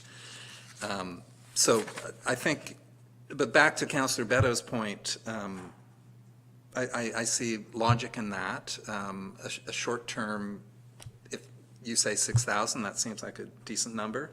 And then a report from the chamber stating exactly how they will be spending the money. I noted in Chamber President Karen Mason's letter that their staff have gone on leave, with unpaid leave, and continue to work. I note in the budget proposal that they made to us in January, 16 to 20 hours a week to, I believe, cover some of those expenses. And there were also business strategy seminars, et cetera. However, this is all pre-COVID, so post-COVID, or during COVID, phase 2, it would be good to see a report. So I'd be in favor of an amended motion. Thank you. Okay, Councillor St. Pierre, then McMath and Lajeunesse. I would support the motion as is, mostly because I think that having them come back to us, it probably isn't needed, simply because I think that the service agreement itself will provide, ideally, what they're supposed to provide for our money, and so we can hold them accountable. That's what the contract is supposed to be about. That's why we're revisiting all the service agreements in the first place. So I hope this could be the first of a new batch of service agreements where we know what we're getting for our money, and it's clear. So I don't know why we'd want to separate into two different steps to waste their time and ours. Let's just make it happen, and we don't agree to it unless the service agreement actually makes it seem worthwhile. It's either 16 grand or don't do it, but do it with a service agreement that makes sense would be my call. I think we desperately need them at this point in time. We do need to recover economically. We've got small businesses that are hurting bad, and they're the best instrument we have locally to actually help them. So I think we need to support them. I believe there'll be money coming that will probably be funneled through organizations like the Chamber, and that means that they need to be there and in place. Previously, we had decided to not go with providing money when it seemed like, okay, then there was a lot of conversation around that, should we or shouldn't we? And the decision at that point in time was that they needed a chance to show what they could do, because they were kind of in a hiatus for a bit, and they'd basically come and told us they didn't want the service agreement because they weren't ready to provide those particular services. So it was all put on hold so they could prove themselves. I think they've proven themselves. They're coordinating amazing projects with refurbished laptops. They put the website on the map so that our small business could actually sell things during this time. They've actually stepped up and done a lot of work with no resources. It's time to see what they can do with some resources. Councillor McMath.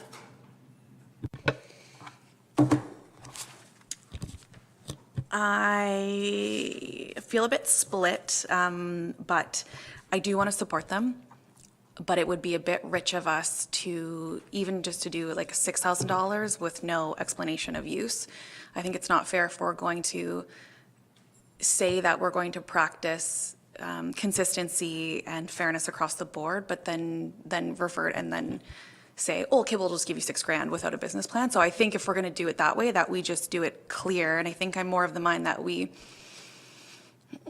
either postpone it to the next meeting or later and give them the opportunity to come back with that presentation, because it's not fair for us to just kind of go carte blanche or this for you and this is different for you. So I don't think that's fair of us. I do absolutely support it 100%, and I know it will be justified. To do my job, I need to see where that money's going so that when I go back out to the community, I can defend it easily, right? Does that make sense? So that's how I feel right now. Councillor Lajeunesse. Yeah, I think seeing the chamber fold up and close its doors is not an option. The business plan that they presented us with pre-COVID is probably no longer relevant. And so, yeah, I would support giving them $6,000 or some lesser amount now, and just to allow them to keep the doors open until they come up with a plan. But I want to see the plan as well. Mr. McInnes. Thank you, Your Worship. Just some information that I think is pertinent before we make a decision. I have looked at the July 2012 agreement between the district and the Chamber of Commerce, and it does appear that the Chamber of Commerce is indeed registered under the Federal Board of Trade They were registered in 1948, but they still have an active corporate number. So we do need to treat this entity like a business. So that means we have to follow the rules under Section 21 of the Community Charter regarding partnership agreements. And part of that is the Chamber would have to provide a service that the District of Sauk would otherwise have to provide. So we really need to nail down what the service is that they will be providing, and Council has to endorse that. And as well, we have to follow the rules of publication for intention to provide certain kinds of assistance under Section 24 of the Community Charter. So that means we would have to advertise for at least 2 weeks on this partnership agreement and what the partnership agreement entails. So it's my understanding that in order for, and Section 24 sub 2 says that we can't provide the assistance until this advertising is done. So there is a little bit of a process in order for us to get to where we need to go.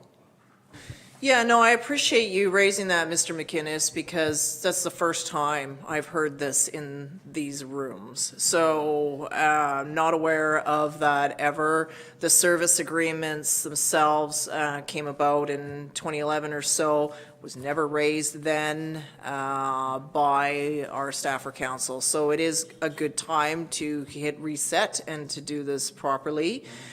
And I also will echo what Councillor Lajeunesse said, like, I don't feel their business plan from pre-COVID is relevant, just like our budget planning and even our strategic plan was done in a different reality than what it is going forward. But I wanted to get on with something, and I hear you all, council, just in terms of understanding where your dollars are going in these difficult times. And that is my challenge with the other service agreements, except for one. I have no idea where those dollars are going, and that's part of the review that our staff is doing. But we're spending money on tourism and visitor centers for places that are closed and have been for quite some time now and will likely be for a while to come. So to me, this sort of fit ideological in the middle of us being required to honor service agreements, even though there's no reports from parties, and also the rigorous screening that we do with other funding requests. So to me, this felt in the middle. I just feel that time is rapidly not on our side. And so this is where I felt, we put the notice of motion, it's been 2 weeks. Had I known that that these would be some items that would be concerns from members of council, I would have reached out and suggested that the chamber provide additional information so that we would have had it all here tonight.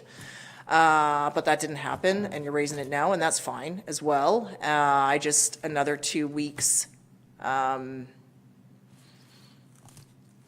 don't know, for some business owners, I don't know what that will look like. But there is obviously a process that we have to follow that Mr. McInnes has raised, and it's just, I've never heard that before. So, because we have signed off on agreements and, oh, that looks great, thank you, so-and-so, well, let's endorse it and spend money. So this is, okay, good to know that. So just looking, I'm sensing that council would like to support the chamber. They just need a bit more clarity in terms of what is needed. So how can we amend this or move it to get that information and also deal with the matter that Mr. McInnes has raised? Mr. McInnes. I do want to make a point that the 2012 agreement is written in a fashion, so in my opinion, it meets all of the requirements of the community charter. It's written as a service agreement, but it has a very detailed Schedule A, and it's got to do with all of those economic development functions that the chamber was required to perform. Okay. So that's where, and then that service agreement would meet the federal trade requirements? Absolutely, as long as it was advertised in the proper way, and council got that feedback in their decision-making process as well. Okay, because that's where I went to the service agreement, because I remember all the conversations about Schedule A and what will be delivered and where's it going. So that's where I felt that the concerns raised from council would be ironed out through the service agreement, and that's where we would do that and then get those answers. But I'm sensing that council is looking for a bit more. So I'm just a bit stuck on how to amend this. Councillor Beddoes, then St. Pierre, then La Jeunesse. Well, I think that with what's being said, again, I think we should send the chamber a message that we are willing to help, first of all. But in order to help, that they're going to have to play ball and put an amended a business plan. In order to put that business plan, they need to consult with their CAO to see what their business plan fits in with what they can ask for.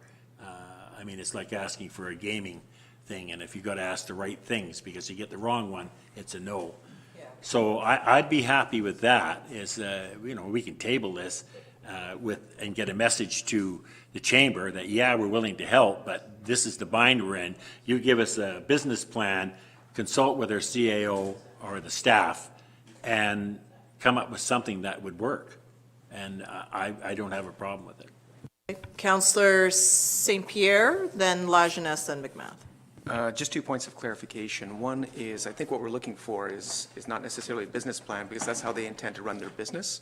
I think we're looking for the service agreement, which would stipulate what they're to provide to us for the money that we're putting out. So I think we're looking for a service agreement. And my other point of a clarification was simply, the motion as it stands says that council directs staff to prepare a service agreement. Does this automatically mean that the service agreement exists, or does it have to come back to council for ratification? Because if that's the case, then we have another opportunity to basically look at it and see what's happening, in which case, this as it stands looks like it does what it needs to do, is what I'm going to suggest. Yeah, like a service agreement would need to come back to council, come back. because then it's usually council direct the mayor and CAO to execute the agreement, so that it would need to come back. Right, so the councilors that want Anyway. to see what the agreement would look like, what we're getting for the money, what's going to be happening, would have a chance to satisfy themselves. Yeah, And we have a chance to move forward with the process, make sure the service agreement is put together, and then we have a chance to just move this along. okay. Councillor, there's an amendment that's coming up there, but anyway, I'll go to Councillor, was it La Jeunesse? Okay, pardon me, La Jeunesse and McMath, please. So I think it sounds to me like time is of the essence here. And is there any way that we can just rewrite or change the language in the 2012 agreement from economic development to economic sustainability? Something along those lines? Mr. McInnes? Your worship, I believe that we certainly can. I think we can take the text from the 2012 agreement. We can take the services that were part of the chamber submission to council earlier this year. I think the service will likely still be some sort of economic development service that otherwise the district would be providing.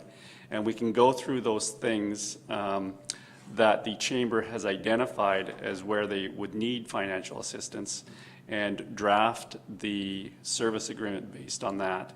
Obviously come back to council for final ratification. Yeah, that was the question, just when you were conferring, that I shared with council that any service agreement would need to come back to us anyway to be vetted, and then, because council directs mayor and CEO to execute, so. Okay, Councillor La Jeunesse is answered, Councillor McMath. So essentially what we're asking for is going to come out through the service agreement, correct? Correct. Okay, so then I would like to move the motion. Okay, so the motion's already been moved and Great. seconded. Then let's So there's a suggested amendment, and that is to add prior to providing after 2020. So an amendment would be that includes operational funding for 2020 prior to providing the amount of 16,000. Sorry, say that again. So you'll see in the second paragraph, it would be that council directs staff to prepare a service agreement with the Sauk Region Chamber that includes operational funding for 2020 prior to providing the amount of 16,000. Like So it. then we'll see the service agreement, you'll have your question answered, and then the funds would flow out. It's not just going to flow out. So there's an amendment moved by Councillor McMath and seconded by Councillor St. Pierre. I'll call the question on the amendment. We're adding in prior to providing. All those in favor of the amendment? Opposed? None opposed. It's carried unanimously. So now on the whole motion, the amendment's in, and it's I don't think I need to read it again, right? No. Okay. Anything further on the amended motion? Councillor McMath? For clarity, are you moving both or just? It was all together as one motion. Thank you. Did you want them severed? No. Okay, so moving the main motion, amended motion. All those in favor? Opposed? That's carried unanimously. Okay, great. Thank you, everyone. There is another notice of motion that I would like you to consider, and I'm also going to ask that you consider waiving notice. So this is also dealing with COVID-19 and the impacts on businesses, liquor, patios, restaurants, the ability to expand. I'm trying to avoid a point of order. So what I'd like you to do is I would like you to waive the notice requirements so we could debate it tonight. So moved by Councillor McMath and seconded by Councillor St. Pierre. We're waiving notice on this notice of motion. Okay? All those in favor of waiving notice? Anyone opposed? That's carried unanimously. So the motion that I would like to make then is that council directs staff to expedite commercial building permit and liquor license applications to aid in the economic recovery from COVID-19. So I'm moving that. Councillor McMath is seconding it, and now it's on the floor so I can speak to it. I'm trying to just keep myself in order. So obviously, as you know, businesses are opening and starting to. However, there is the requirement to maintain physical distancing and the like. So through this, we have learned that there are some businesses, obviously our restaurants, brew pubs, coffee shops, many others that I couldn't think of that are obviously trying to get their staff back to work, but also have to meet the physical distancing here. So there is now, you'll see in the press and other places, I'll just seeing how can municipalities work with the liquor controls to enable expansion. So some things that are coming to light, and if this passes, you'll get more information from staff, is that they have to keep the same approved number of patrons. So let's say your square footage allows you to have 50 people, but physical distancing, you're only allowed to have 10. There is now some processes in place that will enable patio space to expand until the end of October 31st so that people can expand out their patio and enable more customers in. And so they can't bring in more people, it's just the spacing, right? So just thinking of our businesses that are impacted by this and an ability to work there, and also just the need to, and this is where a commercial building permit has been put in there because it's pretty self-explanatory what COVID-19 is doing to the business world. So I don't think you need to draw on unless I have questions. Councillor Beddoes? Just one clarification, you said effective till October 31st, is that That's correct? the liquor laws, that's provincial liquor and control board, is that they're allowing, like Vancouver has its own. So if we pass Yeah. this, it's only good till October 31st, and then it reverts back to the old system. That's fine, that's all I really want. Yeah. Unless the second wave causes a whole other, I don't know, yeah. Yeah, Ms. Mushada? Through your worship, I just wanted to clarify that unless the province makes any additional changes. But yeah, it's currently October 31st, 2020, and they have an expedited process to seek local government comment on the applications as well as expediting their own application process. Okay, so it's just so we line up with all of that. Okay, Mr. McInnes? To our corporate officer, does that suggest that council could delegate the authority to comment on these applications to administration? Through your worship, I don't know the answer to that question off the top of my head, but we could certainly find out and Because that would be ideal, I think, unless we want to continue or consider calling special meetings. But if we can delegate that authority, I think I understand what council wants to accomplish. Certainly, there would have to be an application, a map saying this is where we want to expand. I think that would be the minimum that we would want to see. Is it going to affect your parking requirements? Are you going to go onto public lands? What's the site plan look like? But I think that that's about the extent of what we would have to see. Yeah, so it doesn't mean that everyone can just go out and build an altar. Like, there is still that process that has to come, but it's just so that we can move on it. Councillor McMath? If the province decides to extend, will we revisit this motion or will it carry with the province? As written, it would extend with the province, so we could certainly add the October 31st deadline in here, but it's not going to impact anything. All we're doing is expediting our applications.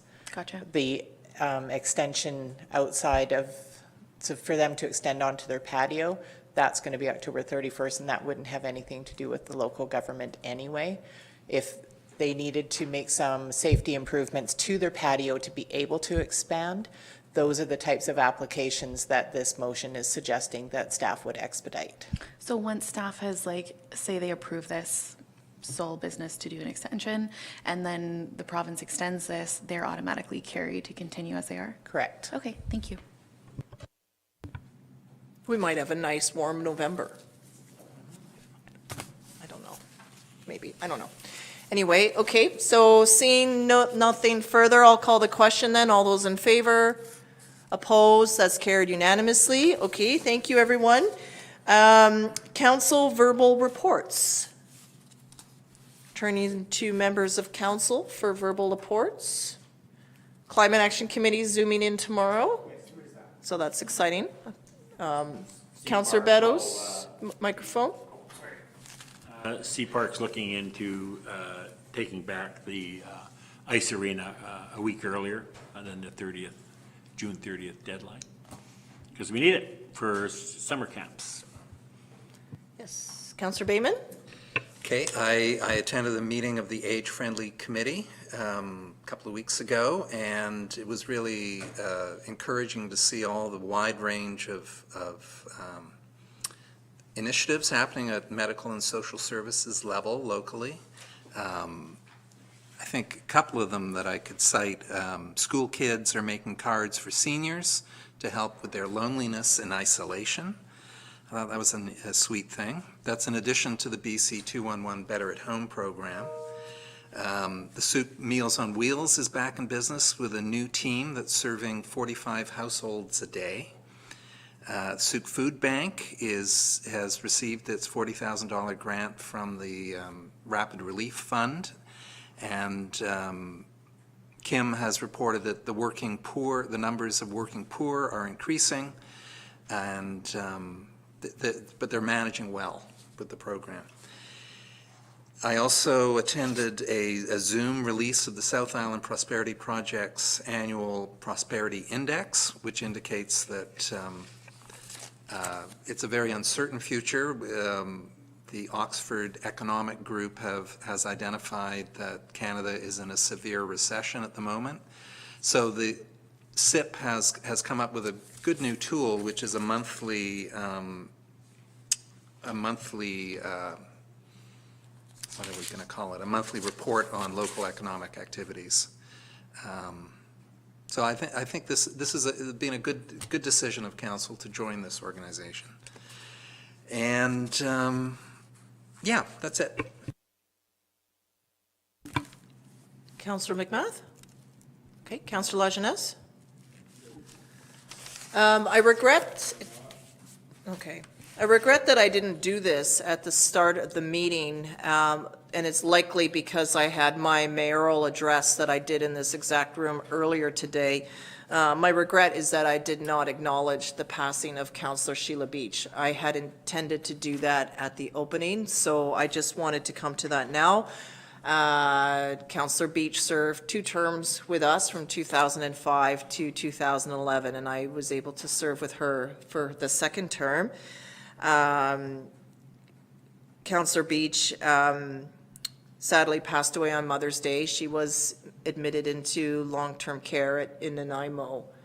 And as you know, she was a very celebrated artist herself, skilled felt maker, and very proud to live in the original RCMP detachment back in the day. very proud grandmother as well. I have fond memories of Lily running around these rooms here when Sheila would come to visit. She was also a very strong advocate for the arts, tourism, and conferences and all of that. I'll also share that she was very involved with the local Rotary Club and also with the Anglican Church, the Fine Arts Show, the Salvation Army, and many as well as the Sioux Community Choir. So at this time, I'm just reading, we did put out a media release when we were aware of this, and also that for now, a memorial will be scheduled at a future time by the family. They have asked that in lieu of flowers, that donations go to the Sioux Rotary Club. So obviously her connection to the club is still remain very strong to the end. So just saddened to share that. In terms of my comments earlier, given that the provincial state of emergency will lift tomorrow at end of day, I have sort of wrapped up my 1 o'clock from Chambers comments. The intent going forward is I'll give an overview or commentary at the start of a regular council meeting. We'll just see what new pieces need to be shared because I think it's still important to the community. So we'll look to sort of do that at the start of the meeting. Of course, if things change and slide and we go back, then I will resume that again. But it just seemed timely now to wrap that up as we're coming back into some sort of sense of normal. So that's sort of the intent. We'll likely continue with some live Facebook posts. We've been comparing how many people watch the YouTube when I do this, how many people watch Facebook Live, and it's significantly different. This one is right in my face versus that, I don't know. But it's just also a choice in platform, I guess, for users. So it has been a good way to share messaging and just what we're up to with the community on different pieces. So we'll find a way to do that. I find it challenging to watch, but I think the followers find it useful. Just try to, anyway, I'm getting more comfortable with it.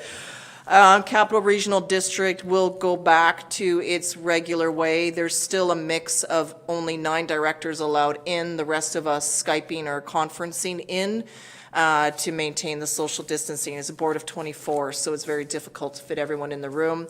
And committee meetings will start to pick up again in July, so there'll be a couple more special board meetings, one this coming Wednesday, and then it'll go back to its more traditional form starting in July.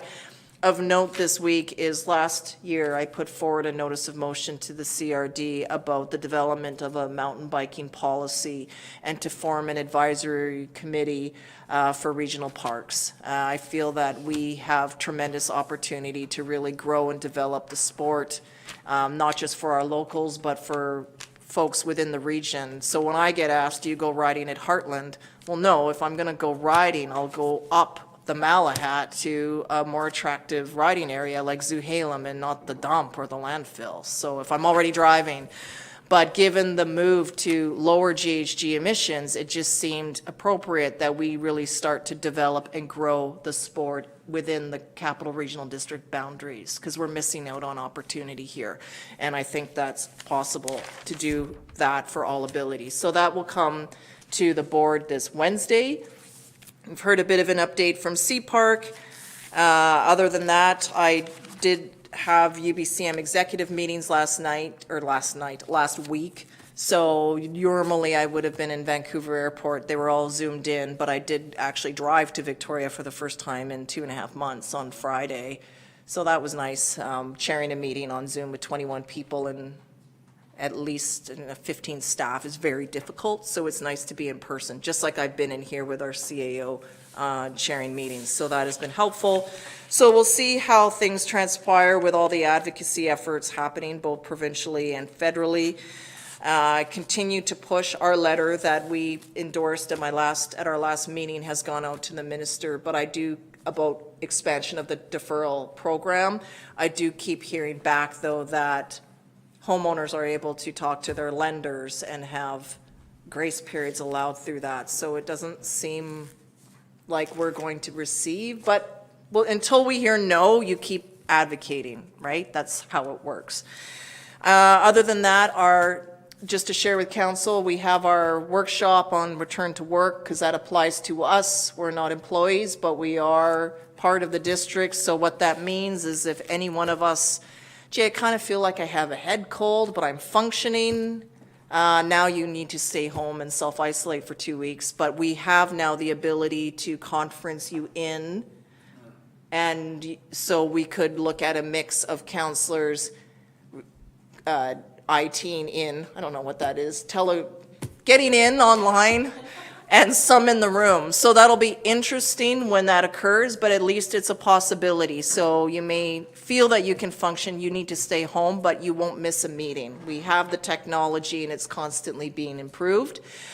And then sort of shifting to Microsoft Teams. I'll share that the province doesn't use Zoom at all for security reasons. And even some meetings that we've been on, it's like, who are these people? There are the odd people that try to get into the meeting and like, you don't know who they are. They're just, I almost got into a wrong meeting. I'm like, this is the right meeting, because you type in the wrong address and you'll join someone's meeting. So there is security around that. That's constant work in process.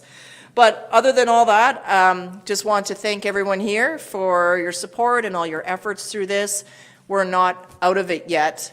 It's still just the beginning, but I think it's important that we continue to work together, model good behavior, and do our best and remain calm and cool, as I always said, and of course, wash our hands. So I'll just leave it at that. So thank you, everyone, and thank you, staff. So on that note, there's nothing further. Oh, we do about it. I know, I caught it, 13, right? So we do have a closed meeting resolution, a rise and report, and that is that council appoint Jeffrey Robinson to the Climate Action Committee.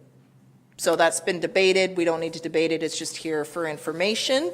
And given that there is a meeting tomorrow, maybe if possible, if he's available, he would be able then to join in on that meeting. So other than that, I wish you all well and good health. And I'll call for a motion to adjourn, please. Moved by Councillor Bateman, seconded by Councillor McMath. Questions, comments? All in favor? Opposed? That's carried unanimously. And take care, Mr. Powell. Matthew. Mr. Matthew.